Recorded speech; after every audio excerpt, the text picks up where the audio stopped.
হযরত মুহাম্মদ মুস্তাফা সাল্লাল্লাহু আলাইহি ওয়াসাল্লাম তখনও পৃথিবীতে আগমন করেননি। তার দাদার নাম আমরা সবাই জানি, নাম কি? Abdul Muttalib. ওই সময়কার ঘটনা, ইয়েমেনের এক রাজা ছিল, তার নাম হলো রাজা আব্রাহা। আব্রাহার হস্তি বাহিনী ছিল।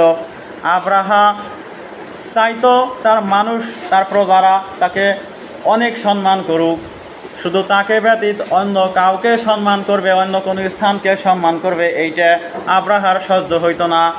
সমস্ত মানুষ কাবায় কি করতে যায়, কি এক আকর্ষণ, কি আকর্ষণে কাবায় যায় আমাকে ছেড়ে। আব্রাহা হিংসাপ্রবণ হয়ে গেল, কেন আমার কাছে মানুষ আসে না। তাই তিনি খোঁজ করে জানতে পারলেন যে কাবা ঘরের প্রতি মানুষের এত টান, এত ভালোবাসা, ধর্মীয় আকর্ষণে তারা সেই পঙ্গপালের মতো ছুটে যায় কাবায়। তাই আব্রাহা, এই কুচক্রী রাজা, তার নিজের দিকে প্রজাদেরকে ফিরিয়ে নেওয়ার জন্য সে চাইলো যে কাবা ঘরকে আমি ধ্বংস করে দেই। যখন কাবা থাকবে না তখন আমি হব প্রজাদের কাবা, সবাই এসে আমাকে সম্মান করবে, আমাকে সবাই সমীহ করে চলবে, আমাকে ছাড়া মানুষ কিছুই বুঝবে না। তাই হাতির বাহিনী নিয়ে তিনি মক্কায় আক্রমণ চালালেন। এ ঘটনা আমরা সবাই জানি, তাই না? তখনও রসুল পৃথিবীতে আসেন নাই, রসুল ছিলেন তখন মাতৃগর্ভে।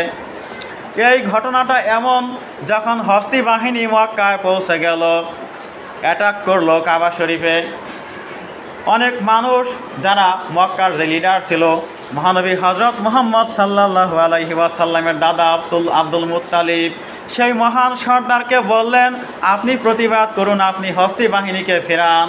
কিন্তু আব্দুল মুত্তালিব বললেন, কাবা ঘরের মালিক হলেন স্বয়ং আল্লাহ তাআলা, আর তিনি এই ঘরের হেফাজতকারী, এই ঘরকে সমস্ত বালা মুসিবত থেকে, অত্যাচার থেকে তিনি রক্ষা করার মালিক। আব্দুল মুত্তালিব কী করলেন? তিনি বললেন যে আমার যে 200 উট, 200 উটের বিশাল বহর, আমার এই উটগুলো ফেরত দাও। আমার এই উটগুলো ফেরত নেওয়ার জন্য আমি তোমাদের কাছে আসছি।